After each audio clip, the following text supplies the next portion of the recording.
باب ما جاء انہ یجافی یدیہ عن جنبیہ فی الرکوع، یہ باب اس بارے میں ہے کہ آدمی اپنے ہاتھوں کو اپنے بازوؤں سے رکوع میں علیحدہ رکھے، یجافی علیحدہ رکھے، یدیہ اپنے ہاتھوں کو، عن جنبیہ اپنے بازوؤں سے رکوع میں۔ بعض لوگ رکوع کرتے ہیں تو اس طرح لگا لیتے ہیں، لگانے کا طریقہ لگائے بغیر الگ رکھنا چاہیے، یہ حصے سے لگا ہوا نہیں ہونا چاہیے، بلکہ جیسے کہ ابھی انہوں نے دکھایا نا بالکل ایسا۔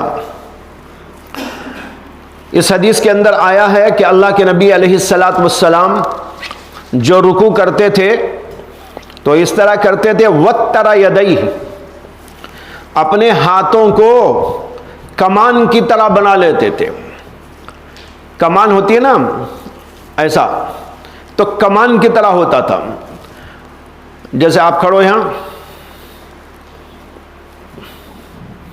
رکوع کرو، اب یہ ہو گئے کمان کی طرح، ہاتھ دیکھ رہے نا، یہ ایسا رکھا ہوا ہے، ایسا لگا لیے تو لگاؤ، اور بھی لگاؤ، ایسا بعض لوگ ایسا کرتے ہیں، یہ غلط طریقہ ہے۔ اس کو کھولو، بازوں سے الگ کمان کی طرح ہونا چاہیے، قوس اس کو کہتے ہیں، اس طرح رکوع ہوا کرتا ہے۔ امام ترمذی رحمۃ اللہ علیہ اسی پر باب قائم کر رہے ہیں، یجافی یدیہ عن جنبیہ فی الرکوع، اپنے بازوؤں کو، اپنے ہاتھوں کو اپنے بازوؤں سے علیحدہ رکھے، ایسا ملا کے نہ رکھے۔ حدیث لائے ہیں حضرت سہل ابن سعد کی، انہوں نے کہا اجتمع ابو حمید و ابو اسید و سہل بن سعد و محمد ابن مسلمہ، ایک بار یہ صحابہ جمع ہوئے، ابو حمید، ابو اسید، سہل ابن سعد، محمد ابن مسلمہ، فذکروا صلاۃ رسول اللہ صلی اللہ علیہ وسلم، اور انہوں نے اللہ کے رسول علیہ السلام کی نماز کا مذاکرہ کیا آپس میں۔ فقال ابو حمید، تو ابو حمید نے کہا انا اعلمکم بصلاۃ رسول اللہ صلی اللہ علیہ وسلم، میں تم سب میں سب سے زیادہ رسول اکرم صلی اللہ علیہ وسلم کی نماز کو جاننے والا ہوں۔ جتنے وہاں جمع تھے 4 آدمی تھے، ابو حمید ایک تھے، ان کے ساتھ اور 3 آدمی، ان سے انہوں نے کہا کہ تم میں سب سے زیادہ میں اللہ کے رسول کی نماز کو جانتا ہوں۔ اس کے بعد انہوں نے کہا ان رسول اللہ صلی اللہ علیہ وسلم رکع فوضع یدیہ علی رکبتیہ، یہ لمبی حدیث کا ایک ٹکڑا ہے، پوری حدیث یہاں نہیں آئی، آگے چل کر ایک جگہ اس کو بیان کریں گے امام ترمذی، لیکن یہاں پر اس کا ایک ٹکڑا لائے، اور یہ صرف رکوع کے بارے میں ہے، باقی پوری نماز بھی حضرت ابو حمید نے بیان کی ہے جو آگے چل کے آئے گی۔ تو انہوں نے کہا اللہ کے رسول نے رکوع کیا، فوضع یدیہ علی رکبتیہ، تو آپ نے اپنے ہاتھوں کو اپنے گھٹنوں پہ رکھا، کأنہ قابض علیہا، ایسا گویا کہ آپ ان کو پکڑے ہوئے ہیں۔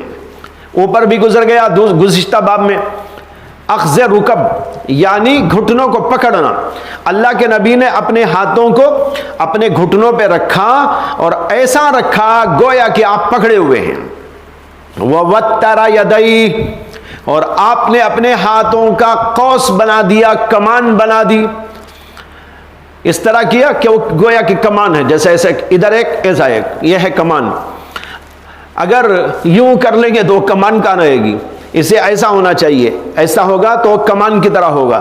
وَتَّرَ يَدَيْهِ فَنَحَّاهُمَا عَنْ جَنْبَيْهِ، اور ان کو اپنے بازوؤں سے علیحدہ رکھا۔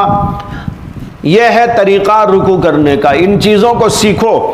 کبھی بے خبری کے عالم میں لوگ نماز الٹی سیدھی پڑھتے رہتے ہیں، نہ رکوع ڈھنگ کا ہوتا ہے، نہ سجدہ ڈھنگ کا، نہ کھڑا ہونا ڈھنگ کا، پیر رکھنے کا طریقہ بھی نہیں آتا، ہاتھ باندھنے کا طریقہ بھی نہیں آتا، اس طریقے پر الٹی سیدھی نماز لوگ پڑھتے رہتے ہیں۔ اسے نماز سیکھنے کی بھی کوشش کرنا چاہیے۔ بس بعض وقت ایسا ہوتا ہے کہ آدمی نماز پڑھتا رہتا ہے لیکن بے خبری میں اس کا رکوع ٹھیک نہیں ہوتا. کبھی کسی کو دکھا لے, اپنے ساتھی کو دکھا لے, بھائی ذرا میری پیٹھ دیکھ لو ٹھیک ہو رہی ہے کہ نہیں ہو رہی ہے. سر اور جو ہے پیٹھ والا حصہ بالکل برابر ہے کہ نہیں ہے. چونکہ آدمی خود ہی کرتا ہے نا, تو کبھی خیال سے کچھ کرتا ہے لیکن غلط ہو جاتا ہے. جیسے بعض لوگ رکوع میں, جیسے ابھی میں نے بتایا نا, جھکنا چاہتے ہیں تو یوں کر لیتے ہیں. وہ کیا طریقہ ہے؟ یہ اپنے قیاس سے کرنے کی بات ہے. اس لیے ایک ایک چیز کو جو احادیث میں آئی ہے اس کو سامنے رکھو, پھر اس کے بعد اس کی مشق کرو. جیسے ابھی آپ نے آج پڑھا, ایک دوسرے کو دکھاؤ کہ بھائی میرا رکوع ٹھیک ہے کہ نہیں ہے, دیکھو سر اور پیٹھ برابر ہو اور ہاتھ بالکل ٹھیک ہو اور پیچھے والا حصہ بھی ایسا بالکل ٹھیک ہو. میں نے سنا کہ حضرت مولانا حکیم کلیم اللہ صاحب دامت برکاتہم, جو ہمارے شیخ حضرت مولانا شاہ ابرار الحق صاحب نور اللہ مرقدہ کے خلیفہ بھی ہیں اور ان کے داماد بھی ہیں, بڑے بزرگ. وہ لوگوں کو مشق اس طرح رکوع کی کراتے ہیں کہ دیوار کے پاس کھڑا دیتے ہیں رکوع کرنے کے لیے, تو وہ خود بخود ٹھیک ہو جاتا ہے. ذرا کر کے دیکھ لو, بالکل لگ جاؤ دیوار کو. اب رکوع کرو, اب دیکھو رکوع, اب جھکنا تھوڑا سا اور یہ ہو گیا رکوع. اب پیچھے کے پیر کیسے ہیں, سیدھے ہیں کہ نہیں ہیں؟ یہ ہوتا ہے طریقہ, صحیح طریقہ. بعض لوگ بیچ میں یوں گھما لیتے ہیں, وہ غلط طریقہ ہے. ہاتھوں کو یوں کر لیتے ہیں, یہ غلط طریقہ ہے. سر کو اٹھا لیتے ہیں یا سر کو جھکا لیتے ہیں, یہ طریقہ نہیں ہے. تو اس طرح کبھی مشق بھی کرتے رہنا چاہیے. اور معلوم ہونے کے باوجود بھی کبھی مشق نہیں ہونے سے غلطی ہو جاتی ہے. آدمی خود ہی سمجھتا ہے میرا سر نیچے ہے, حالانکہ وہ اوپر اٹھا ہوا ہے, یا نہیں تو بہت جھک گیا ہے, بالکل ٹھیک نہیں ہے. اس طریقے پر ایک دوسرے کو اپنا ساتھی بنا لو کہ بھائی تم میری نماز ٹھیک کرو, میں تمہاری نماز ٹھیک کروں گا. اگر ہم یہ پڑھ کر اپنی نماز ہی درست کر لیں تو بھائی بہت بڑا مسئلہ حل ہو گیا ہے نا. اللہ کے نبی کی ایک ایک سنت, ایک ایک طریقہ بہت بھاری ہے, زمین و آسمان سے بڑھ کر ہے, بہت قیمتی ہے. اس طریقے کو انجام دینے کی کوشش کرنا چاہیے. مجھے بات یاد آئی حضرت مولانا عمر صاحب پالن پوری رحمت اللہ علیہ کی. انہوں نے فرمایا کہ نبی اکرم صلی اللہ علیہ وسلم کے ہاتھ, پیر, انگلیوں وغیرہ سے مختلف مواقع پر اشارے ہوتے تھے. نماز میں بھی اشارہ ہوتا تھا. نماز میں جب بیٹھتے تھے تو اشارہ کرتے تھے اشہد ان لا الہ الا اللہ, یہ اشارہ. انہوں نے کہا کہ ایک اشارہ نبی اکرم صلی اللہ علیہ وسلم کا اس وقت بھی ہوا جب اللہ کے نبی علیہ الصلاۃ والسلام نے چاند کو 2 ٹکڑے کیا تھا. آپ نے انگلی سے اشارہ کیا, انگلی سے اشارہ کیا, چاند کے 2 ٹکڑے ہو گئے. چاند ادھر آدھا چلا گیا, ادھر آدھا چلا گیا. انہوں نے ایک عجیب بات فرمائی جو بڑی علمی بات ہے. انہوں نے فرمایا کہ نبی اکرم صلی اللہ علیہ وسلم کا چاند کو 2 ٹکڑے کرنے کے لیے جو انگلی کا اشارہ ہوا تھا یہ معجزانہ طور پر ہوا تھا. معجزہ تھا اللہ کے نبی صلی اللہ علیہ وسلم کا. معجزہ دلیل نبوت ہوتا ہے, معجزہ دلیل نبوت ہوتا ہے, مقصود نبوت نہیں ہوتا بلکہ دلیل نبوت ہوتا ہے.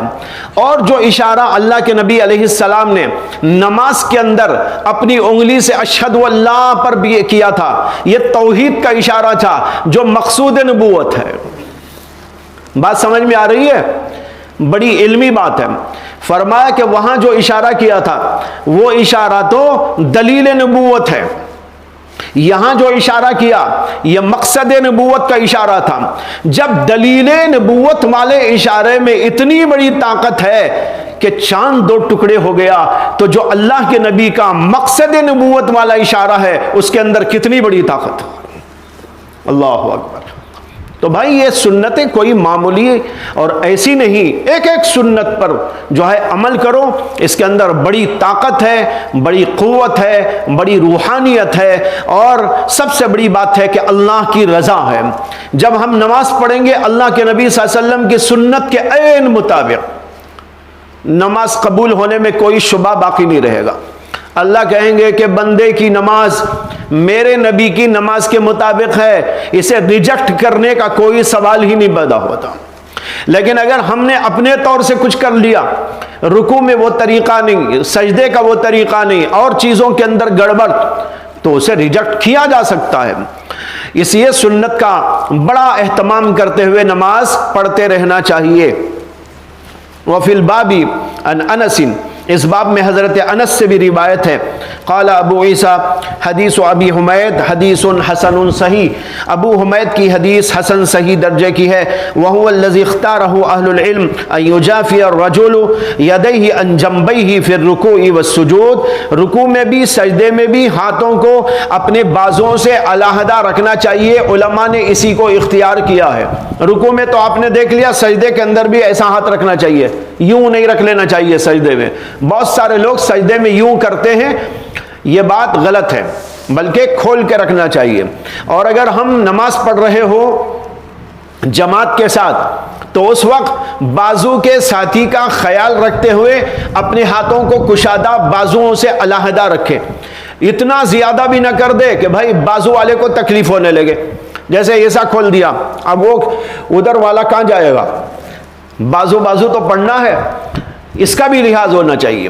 اس طرح لحاظ رکھتے ہوئے نماز پڑھنے کی کوشش کی جائے۔ جی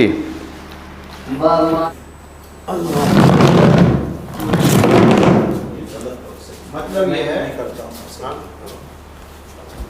یہ بتائیں غلط نہیں، غلط کرنا، غلط یہ ہاں اب صحیح ہو، یہ صحیح سیدھا ہاتھ بالکل ایسا سیدھا رکھو، گھٹنے پکڑ لیں، یہ ٹھیک ہے۔ سر بھی تھوڑا جھکانا، ایسا رہنا سر، یہ ہو گیا سر، پیٹھ برابر، یہ ہاتھ بالکل سیدھا سیدھا، یہ حصہ بھی سیدھا، یہ رکوع کا طریقہ۔ بعض لوگ کیا کرتے ہیں، یہ غلط، یوں ایسا کرتے ہیں، یہ غلط طریقہ۔ اور بعض لوگ ایسا تو رکھتے ہیں لیکن یوں کر دیتے ہیں، ایسا، یہ بھی غلط ہے۔ بس سر اٹھاتے ہیں، بس سر جھکاتے ہیں، جھکا دیا ایسا، یعنی یہ سمجھ رہے میں صحیح نہیں ہے اور غلط ہے، وہ اپنے اندازے سے کر رہے ہیں۔ وہ اندازہ صحیح ہونا تو کیا ہے، کسی کو ایک دوسرے کو دکھا لینا کہ بھئی میری بھی دیکھ لو، تمہاری بھی میں دیکھتا ہوں، تو صحیح ہو جائے گا۔